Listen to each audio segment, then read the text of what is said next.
आपण हा विचार केला की 50,000पर्यंत आपण द्यावं आणि 1 लाखापर्यंत गेलं तर जवळपास या 12 लाखातले 9 लाख शेतकरी हे 10-12 हजार रुपये भरून त्या ठिकाणी पात्र होत होते आणि म्हणून या दृष्टीने हा निर्णय घेतला होता। दुसरा निर्णय हा आपण चालू कर्ज आपल्या नागरिकांनी किंवा शेतकऱ्यांनी भरावं याकरता त्याची एक अट आपण लावली होती आणि म्हणून अशा पद्धतीने ही कर्जमाफी केल्यानंतर ज्यावेळी आमच्या रणधीरभाऊ सावरकरांसोबत आमचे महायुतीचे तीनही पक्षाचे सगळे आमदार जवळपास 25-30 आमदार माझ्याकडे आले आणि माझी सवय आहे, मी सत्य नेहमी सांगतो, कारण आर्थिक शिस्तही असली पाहिजे आणि म्हणून मी त्यांना समजावून सांगितलं की मला पैसे जास्त लागणार नाही, 4,000 कोटी लागणार आहेत, 36,000 कोटी दिले तर 40,000 द्यावे लागतील, पण आर्थिक शिस्त देखील आपल्याला लावली पाहिजे, कारण भविष्यात आपल्या जिल्हा बँका जर वाचवायच्या असतील तर कर्ज भरण्याची प्रवृत्ती वाढली पाहिजे, या दृष्टीने घेतलेला निर्णय आहे। पण आलेल्या सगळ्या आमदारांनी मला त्या ठिकाणी सांगितलं की तुमचं आर्थिकदृष्ट्या किती बरोबर असेल तरी देखील हे जे शेतकरी बाहेर राहत आहेत त्या शेतकऱ्यांच्या मनामध्ये नेहमीच हे राहील की 56 लाखाला दिलं आणि आम्हाला मात्र सोडून दिलं, त्यामुळे तुम्ही हा निर्णय बदलवा। आणि मग त्या सगळ्यांचा आग्रह मला योग्य वाटला, मी आमच्या सगळ्या नेत्यांची चर्चा केली आणि त्या ठिकाणी निर्णय केला की यावेळी ही अट काढून टाकू आणि सरसकट 2 लाखापर्यंत सगळ्यांना कर्जमाफी देऊ। त्यामुळे आता जे 19च्या योजनेतही पात्र होते पण नंतर डिफॉल्टमध्ये गेले तेही 12 लाख शेतकरी याच्यामध्ये पूर्णपणे एकही पैसा त्यांना भरण्याची आवश्यकता नाही। दुसरं महत्त्वाचं आपण केलं, ज्याचा उल्लेख कुटे साहेबांनी केला होता, की उद्योगजींच्या कर्जमाफीमध्ये 2,01,000 रुपया एवढं जरी तुमचं कर्ज झालं तरी तुम्हाला एकही पैसा मिळाला नाही, एकही नाही। आम्ही म्हटलं असं नाही, एकतर आपले 80% शेतकरी अल्पभूधारक आहेत, त्यामुळे ते 2 लाखाच्या आतले आहेत, जे 2 लाखाच्या वरचे आहेत त्यांनाही संधी मिळाली पाहिजे, या दृष्टीने आम्ही सांगितलं की 2 लाखाच्या वरचे पैसे तुम्ही भरा, 2 लाखापर्यंत पैसे आम्ही भरतो, म्हणजे तुम्हालाही त्याचा फायदा मिळेल, अशा पद्धतीनं त्यांनाही फायदा दिला। आणि अर्थात दुसरी गोष्ट जी आमच्या या शिष्टमंडळाने मला सांगितली ती मला एका मिनिटात पटली, त्यांनी माझाच विषय माझ्यावर उलटवला। ते म्हणाले तुम्हीच घोषित केलाय अल निनोचं वर्ष आहे, मग अल निनोच्या वर्षामध्ये जर शेतकऱ्यांवर संकट आहे तर अशा वेळी तुम्ही जर चालू वर्षाचे पैसे भरा असं त्यांना सांगितलं तर शेतकऱ्यांवर हे नवीन संकट तुम्ही करताय। मी म्हटलं तुमचं म्हणणं बरोबर आहे, तात्काळ तीही अट आपण काढून टाकली। त्यामुळे आता ज्यांना 50,000 रुपये प्रोत्साहनपर मिळणार आहेत त्यांनी जे 26-27 लगतचे जे मागचे 3 वर्ष आहेत त्या 3 वर्षातल्या कुठल्याही 2 वर्षामध्ये त्यांनी जर त्या ठिकाणी पैसे भरलेले असतील तर त्यांनाही 50,000 रुपये प्रोत्साहन देण्याचा निर्णय आपण घेतला आहे। खरं म्हणजे शेतकरी बंधू भगिनींनो, आपण जर बघितलं तर कर्जमाफी हा काही अंतिम उपाय नाहीये। आपण विचार करा, जर राज्यामध्ये शेतकऱ्यांना 7 ते 8 वर्षात 3 वेळा कर्जमाफी द्यावी लागत असेल तर कुठेतरी आपल्या शेतीसमोरचे प्रश्न फार गंभीर आहेत आणि म्हणून मी नेहमी सांगतो कर्जमाफी आवश्यकच आहे, ती दिलीच पाहिजे, पण कर्जमाफीने कुठला शेतकरी श्रीमंत झाला नाही, कर्जमाफीने कुठला शेतकरी परमनंट त्या कर्जाच्या विळख्यातनं बाहेर पडला नाही। जर आपली शेती फायद्याची करायची असेल तर वेगवेगळ्या प्रकारच्या उपाययोजना केल्याशिवाय शेती फायद्याची होऊ शकत नाही। आज आपण बघा इंडस्ट्रीत नवनवीन तंत्रज्ञान येतं आणि त्या तंत्रज्ञानामुळे ती इंडस्ट्री फायद्यामध्ये जाते। जर एखाद्या उद्योगाने ठरवलं की मी नवीन तंत्रज्ञान आणणारच नाही, तर तो उद्योग बंद पडतो. दुसरा कोणीतरी तंत्रज्ञान आणतो आणि त्या उद्योगाच्या पुढे जातो. आमच्या शेतीचं क्षेत्र देखील असं आहे की या क्षेत्रामध्ये जर आपण नवीन पद्धती आणल्या नाहीत, या शेतीमध्ये आपण नवीन तंत्रज्ञान आणलं नाही, तर शेती फायद्याची होऊ शकत नाही.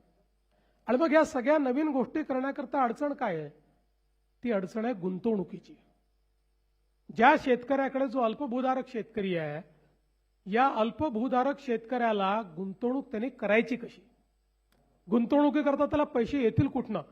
तो जेमतेम पीक कर्ज काढतोय आणि तेही कर्ज जर परत करू शकत नाहीये, तर मग गुंतवणूक तो करेल कशी? आणि म्हणून 2014 नंतर मोठ्या प्रमाणात आपण शेती क्षेत्राला रिलीफ आणि रिहॅबिलिटेशन म्हणजे मदत आणि पुनर्वसनचं क्षेत्र नाही, ते तर करावंच लागतं. पाऊस आला तर, अतिवृष्टी झाली तर, अवर्षण झालं तर, वाहून गेली तर, सगळ्या गोष्टीत ते तर करावंच लागतं. पण केवळ तितक्यापुरतं मर्यादित ठेवायचं नाही. शेती क्षेत्रामध्ये गुंतवणूक करायची आपण निर्णय घेतला, मग जलयुक्त शिवार असेल, मागेल त्याला शेततळं असेल, मागेल त्याला सिंचन विहीर असेल, मागे त्याला ठिबक असेल. तुम्ही आठवा 2014 पूर्वीची परिस्थिती तुम्ही आठवा. मी देखील जवळपास 10 वर्ष माझ्याकडे ग्रामीण क्षेत्र होतं मी आमदार असताना. नंतर मग माझं शहरी क्षेत्र झालं. पंचायत समितीत आम्ही बसायचो, काहीतरी इष्टांक आलेला असायचा आणि मग ते पंचायत समितीचे सभापती, सदस्य आणि आमदार मिळून आम्ही वाटायचो. 4 तुझ्याकडे, 2 तुझ्याकडे, 4 तुझ्याकडे, 5 तुझ्याकडे. आणि त्या वाटणीतही आम्ही एवढं खुश असायचो की जणू काय शेतकऱ्याला आपण दिलेला आहे अशा पद्धतीची बंदरबाट आपण करायचो. मी सांगितलं की पद्धतीच दूर झाली पाहिजे आणि मग सगळ्या गोष्टी मागेल त्याला, ज्याला आवश्यकता त्याने मागावं, आपण त्याला देऊ, अशा पद्धतीनं मागेल त्याला शेततळ्यांची योजना आपण आणली. महाराष्ट्रामध्ये लाखो शेततळी आपण तयार केली. आज तुम्ही बघा, म्हणजे आम्हाला संधी मिळते अनेक वेळा हेलिकॉप्टर म्हणून जाण्याची, अलीकडच्या काळात मी वापरत नाहीये, पण अनेक जिल्हे असे आहेत आणि मराठवाड्यातले देखील अनेक जिल्हे असे आहेत की जे कोरडे जिल्हे आहेत, पण तुम्ही वरून जर बघितलं ना तर प्रत्येक शेतात शेततळ तुम्हाला भेटतं. आणि ते विचारा कधी झालेलं आहे? हे मागेल त्याला शेततळ्याच्या आपल्या योजनेत झालेलं आहे. आज जे काही पाणी आहे ते आपण साठवू शकतो. आणि मग आताच्या परिस्थितीत अल निनोमध्ये कुठेतरी 5, 7, 8 जुलैला भरपूर पाऊस येतो आणि त्याच्यानंतर 25 जुलैपर्यंत पाऊस गायब होतो. अशा परिस्थितीमध्ये जर पिकावर ताण पडला तर त्या पिकाला पाणी द्यायचं कुठनं? त्याकरता ही शेततळी आहे, त्याकरता प्रोटेक्टिव्ह इरिगेशन करता ही कामी येत आहेत. आज परिणाम असा झाला, आम्ही साधारणपणे ज्या ठिकाणी जलयुक्त शिवारची कामं आपण केली, जलसंधारणाची कामं केली, त्या गावांचं ज्यावेळेस ऑडिट केलं, त्या ऑडिटमध्ये असं लक्षात आलं की अनेक गावं अशी होती की जी एका पिकावर होती, ती आज 3-3 पिकं घेऊन राहिली आहेत. ज्या गावांमध्ये बागायतीचा विचार करत नव्हते, फळबागांचा विचार करत नव्हते. मला नेहमी आजही माझ्याकडे तो व्हिडिओ आहे की ज्यावेळी 2019 साल असेल, मी सांगोल्याला गेलो आणि त्या सांगोल्यामध्ये एक शेतकरी म्हणाला माझ्या शेतीत तुम्हाला यावंच लागेल, आणि मला घेऊन गेला आणि त्यांनी सांगितलं इथे माझ्याकडे काही पिकत नव्हतं. आज जलयुक्त शिवारनंतर ऍपल बेर त्यांनी पिकवणं चालू केलं आणि म्हणाला यावर्षी 25 लाख रुपयाचे ऍपल बेर मी त्या ठिकाणी विकेल. त्यामुळे शेतीमध्ये आणि शेतीच्या क्षेत्रात गुंतवणूक आपण सुरू केली.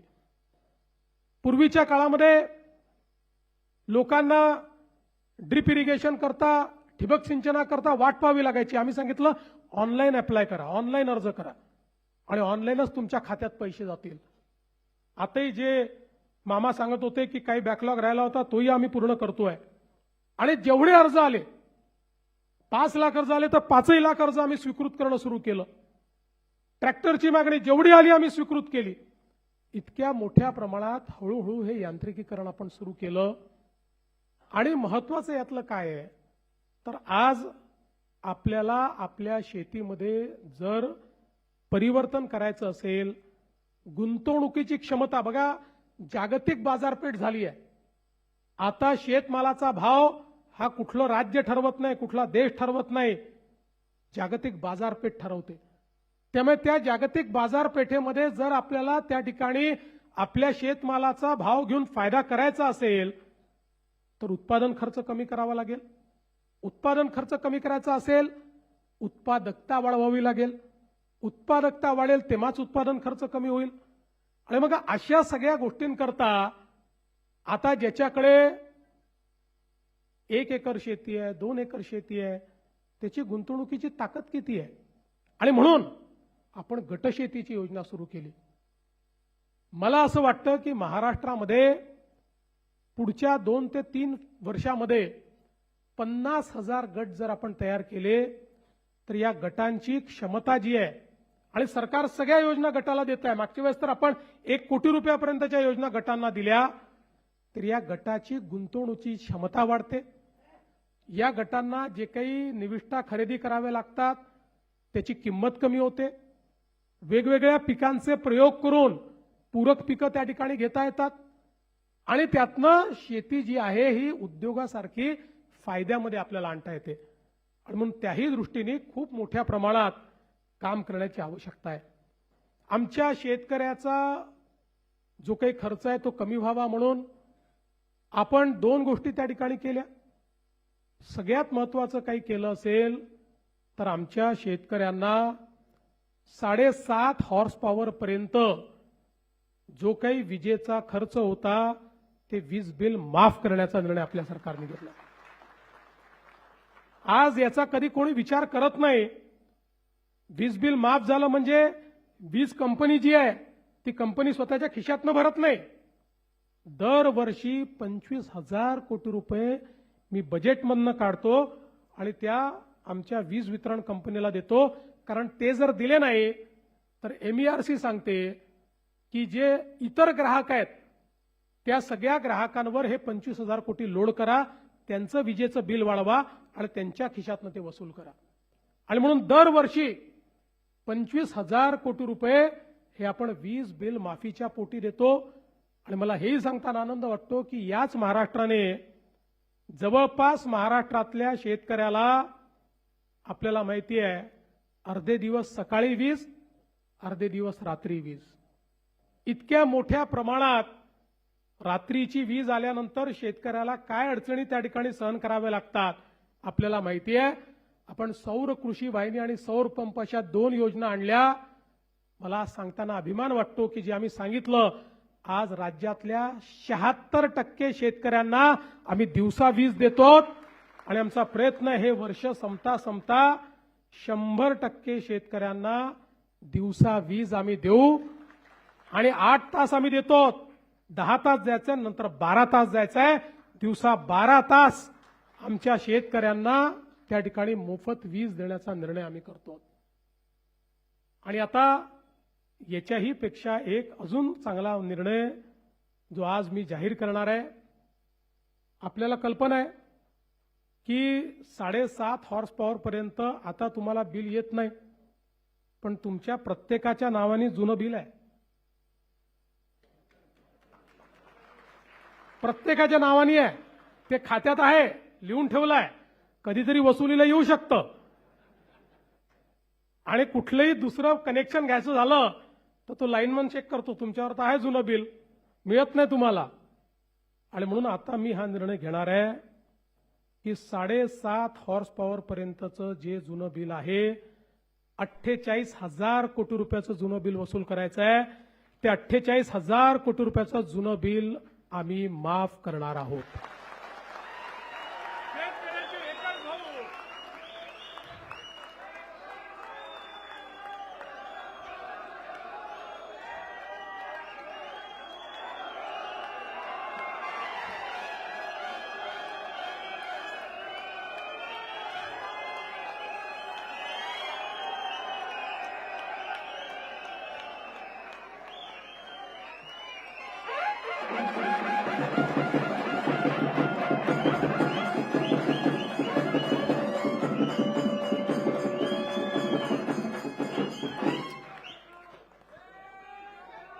शेतकऱ्याची